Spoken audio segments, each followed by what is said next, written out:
Okay, so in this video we will cover F2 chapter. It's 4 cost accounting. I think sorry, cost classification. So question number 41. Okay, so question first.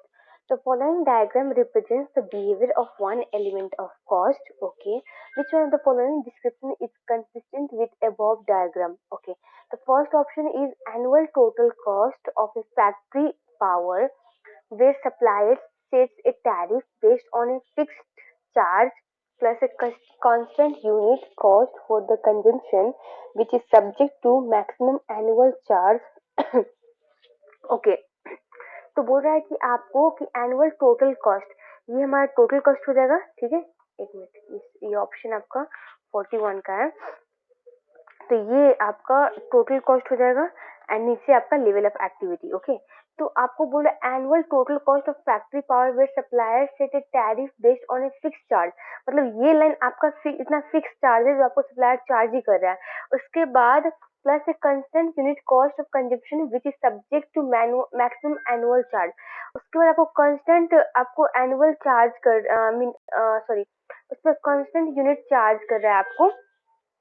ठीक है, for consumption. उसके बाद subject to maximum annual charge. तो maximum annual charge मतलब यहाँ पे आने के बाद आपको इससे ज्यादा नहीं लेगा, अब इसी लेवल में आपका कॉस्ट जाते रहेगा। तो हमारा ग्राफ जो ऑप्शन ए का है ऐसे प्लॉट हो जाएगा। ठीक है,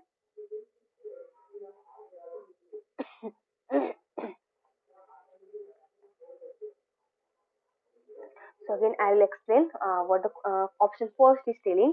The annual total cost of factory power where supplier sets a tariff based on a fixed charge. Okay, means आपका supplier आपको एक fixed charge कर रहा है tariff, तो आपका ये जो पॉइंट दिख रहा है ना, आपका ये fixed इतना जो कॉस्ट आपको supplier fixed चार्ज कर रहा है। ठीक है, plus constant unit cost for consumption। अब इसके बाद जितना यूनिट आप कंजम्पशन करोगे तो आपको constant यूनिट पर जो कॉस्ट सेम होता है ना, वो constant यूनिट चार्ज करते जा रहा है। so it is subject to manual maximum annual charges। इसके बाद यहाँ पे आने के बाद में मैक्सिमम चार्ज करेगा, वही आपका कॉस्ट होते जाएगा यहाँ से। ये ऑप्शन ए बोल रहा है। बी कह रहा है total annual direct material cost with supplier charges constant amount per unit which then reduce lower amount per unit after a certain level of purchase. मतलब आपने परचेज किया, ठीक है, total annual direct material cost आपने जो purchase किया, तो वह सप्लायर से कांस्टेंट अमाउंट पर यूनिट, ठीक है, आपको constant amount per unit charge करता है ऐसे। ठीक है, यहाँ पे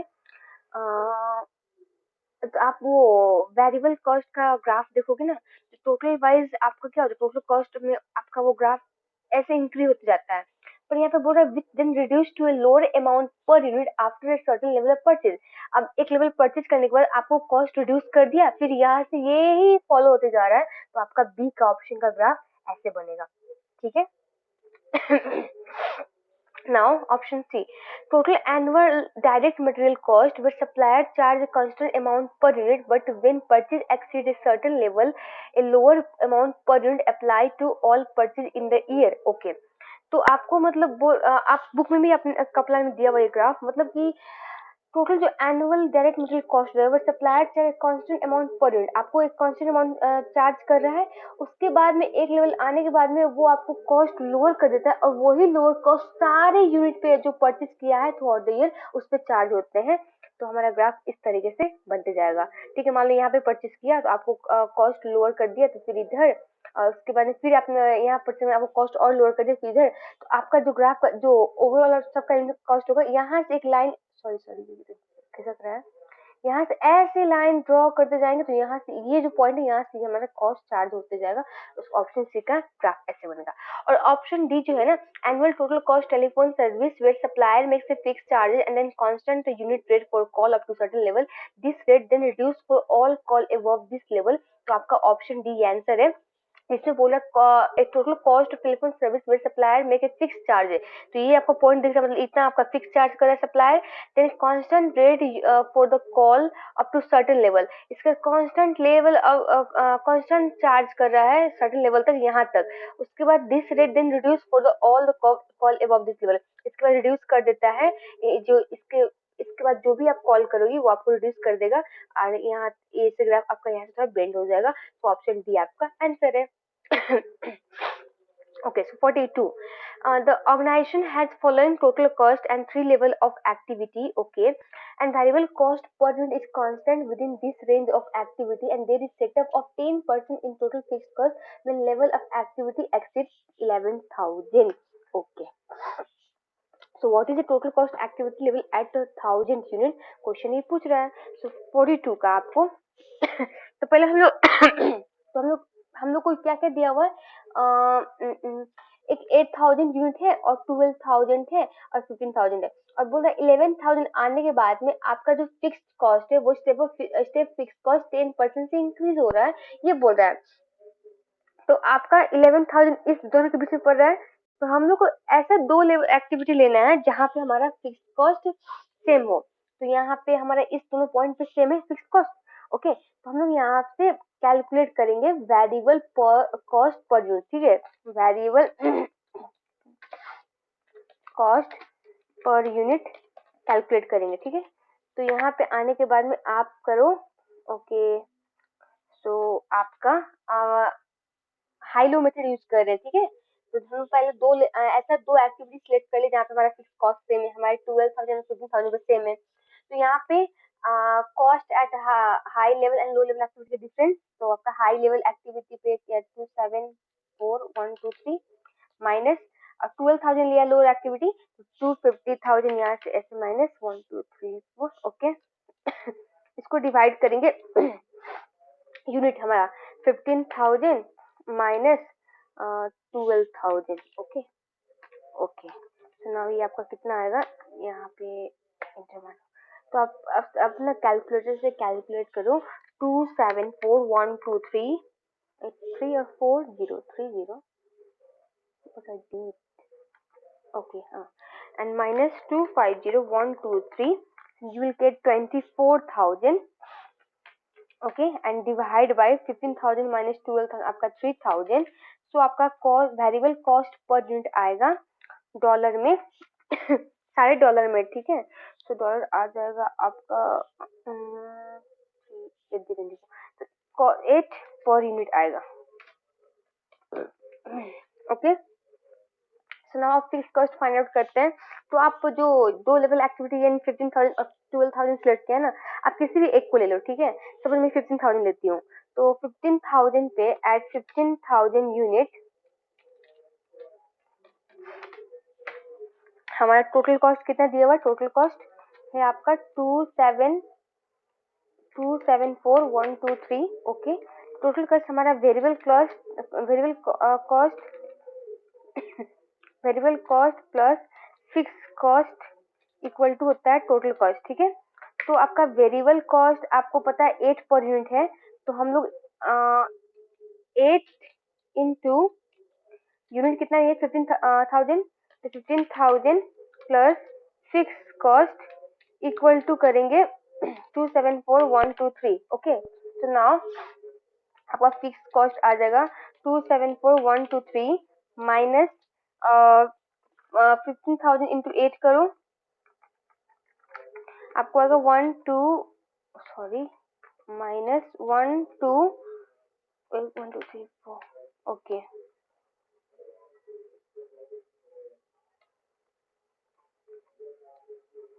ओके, तो इसको देखो सॉल्व करके कितना आ रहा है, इक्वल टू -274,123। सो मुझे फिक्स कॉस्ट आया 154,000। ठीक है अब ये जो 154,000 निकाले हो फिक्स कॉस्ट, ये आपका 11,000 एक्सीड करने के बाद वाले यूनिट पे, इट मीन हमारी 10% ऑलरेडी इंक्रीज होके आया है। तो सपोज करो इंक्रीज मतलब पहले जो स्टार्ट में आई मीन टू से बिलो 11,000 जो लेवल है उस पे हम मान लो कि लेट्स से फिक्स कॉस्ट हमारा है x। ठीक है, फिक्स कॉस्ट अर्लियर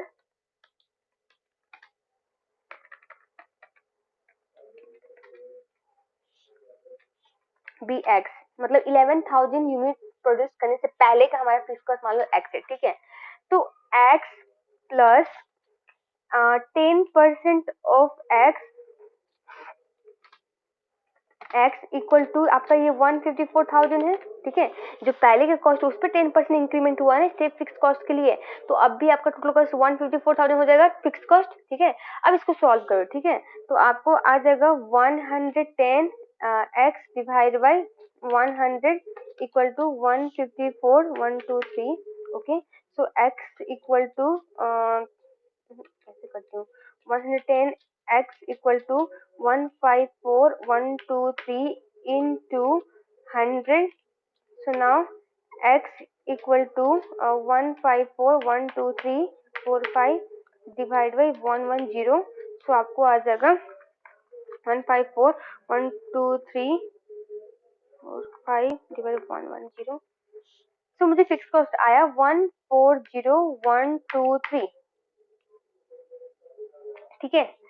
और आप सोच रहे हो कि मैं ये फिक्स कॉस्ट क्यों निकालें, क्योंकि आपको पूछ रहा है total cost at activity level 10,000, 11,000 से नीचे है 10,000, उसलिए मैं कैलकुलेट कर रही हूँ। अब आप यहाँ पे आप करो एट 10,000 यूनिट, ठीक है।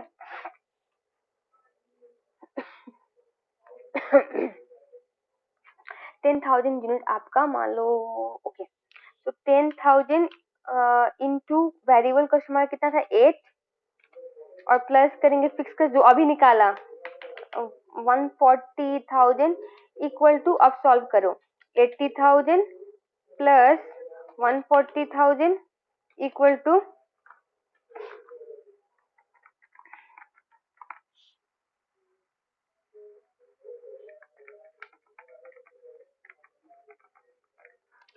221234, ये आया।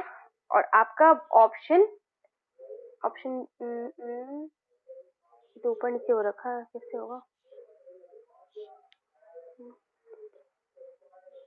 सॉरी 142 का ए आपका आंसर, ठीक है। ये मैच कर रहा है ना, ठीक है।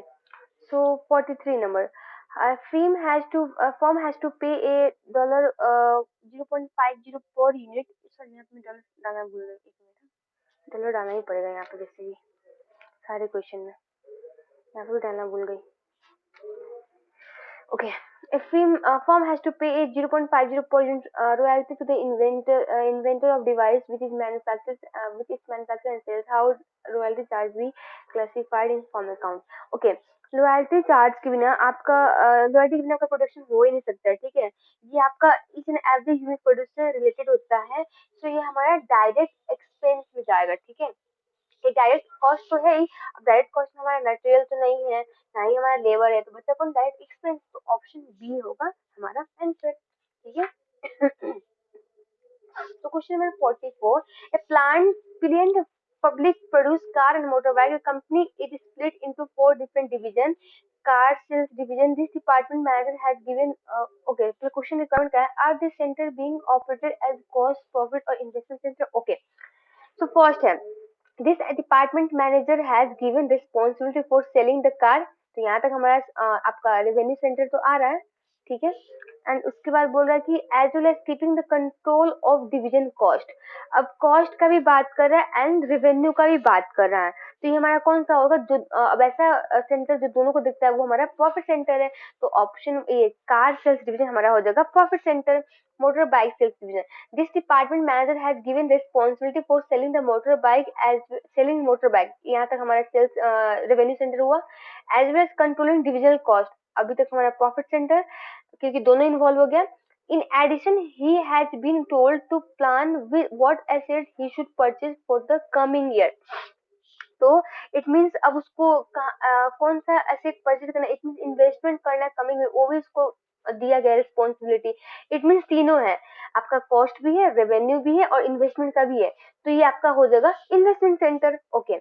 So manufacturing division, this division makes the car and bikes and passes them to the finishing division, and the divisional manager is only responsible for controlling division cost, okay.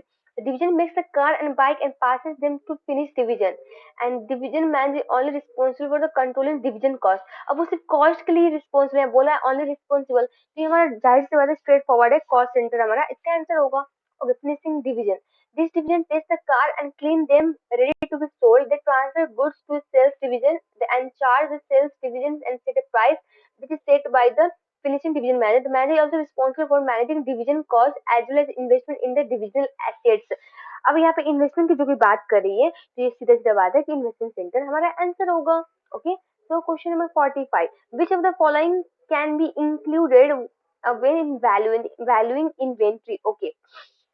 तो वैल्यू इन्वेंट्री वैल्यूएशन में हम लोग कौन कौन सा ये include करेंगे.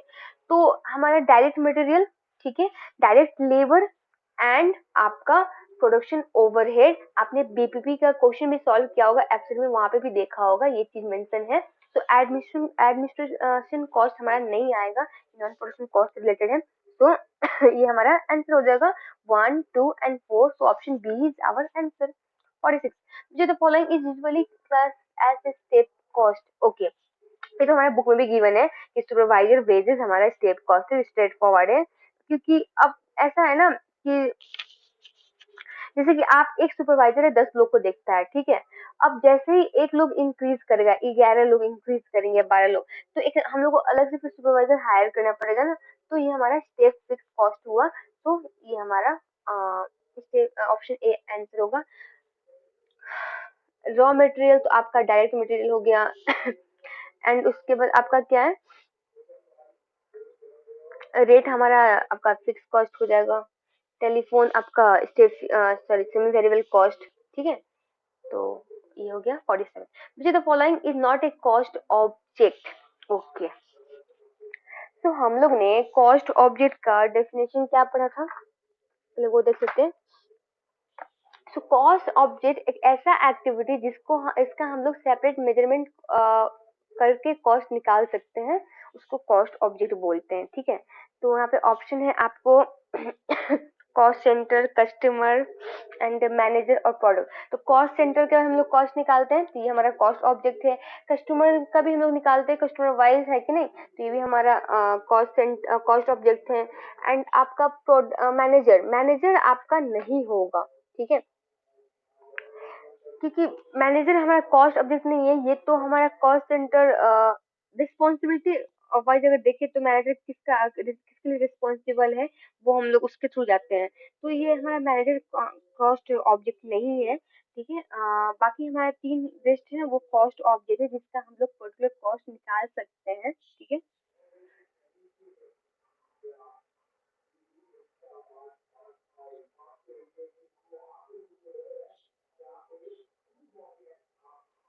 बस मैनेजर नहीं होगा क्योंकि मैनेजर हमारा लिंक होता है कॉस्ट सेंटर से, जिसको रिस्पॉन्सिबिलिटी कुछ दिया होता है कि नहीं. कॉस्ट सेंटर में अलग रिस्पॉन्सिबिलिटी है, रेवेन्यू सेंटर में उसका अलग रिस्पॉन्सिबिलिटी होता है, ऐसे इन्वेस्टमेंट एंड प्रॉफिट सेंटर में भी होता है, ठीक है. वो नहीं है. तो 48. Which the following describe depreciation of fixture. Okay, तो डेप्रिसिएशन होगा फिक्सचर पे, वो हमारा क्या है, कौन सा पार्ट ऑफ. फर्स्ट ऑप्शन है not a cash, so it is ignore in the cost accounting. Ignore तो नहीं होता है, तो ये इनकरेक्ट है. Part of A overhead, yes, ये हमारा पार्ट ऑफ द ओवरहेड है. सो ये आंसर बी होगा आपका, ठीक है.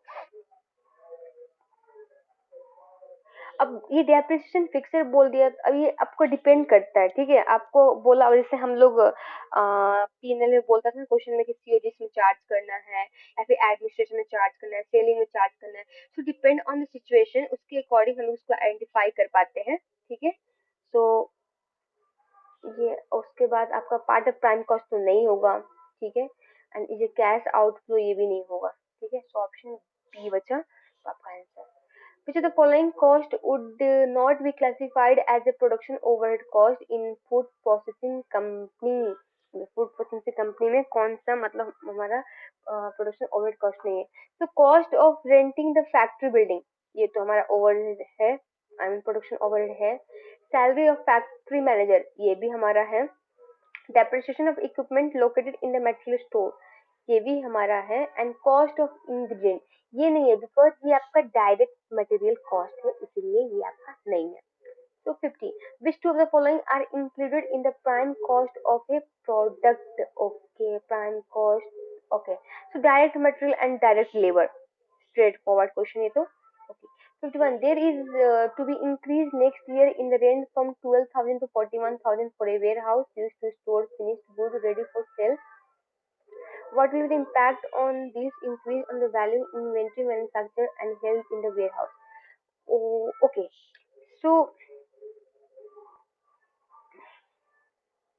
ये आपका वेयर हाउस कॉस्ट है, तो ये आपका डिस्ट्रीब्यूशन कॉस्ट में क्लासिफाइड होता है और इसका इन्वेंट्री से कोई वैल्यूएशन कोई लेना देना नहीं होता है। So no change in the inventory, हमारा ऑप्शन सी होगा।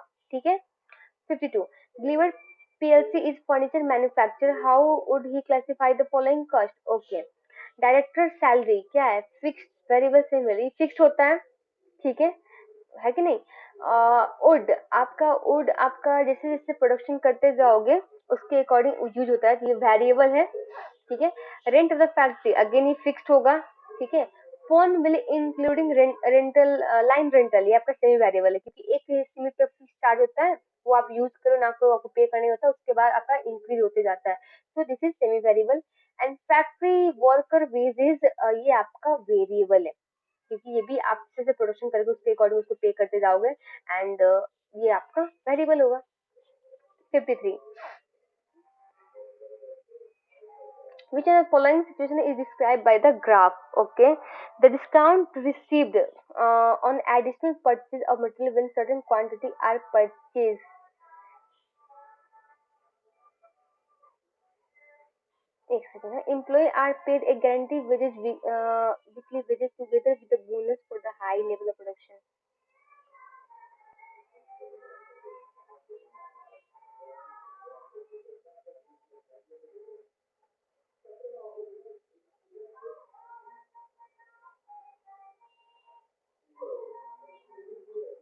अभी बहुत सारे क्वेश्चन है, मैं आपको यहाँ से नेक्स्ट वीडियो में कवर करती हूँ। ठीक है। इसके लिए मैं एक एक करके सारे का ग्राफ बनाना होगा। सो नेक्स्ट वीडियो में हम लोग यहाँ से स्टार्ट करते हैं। ओके।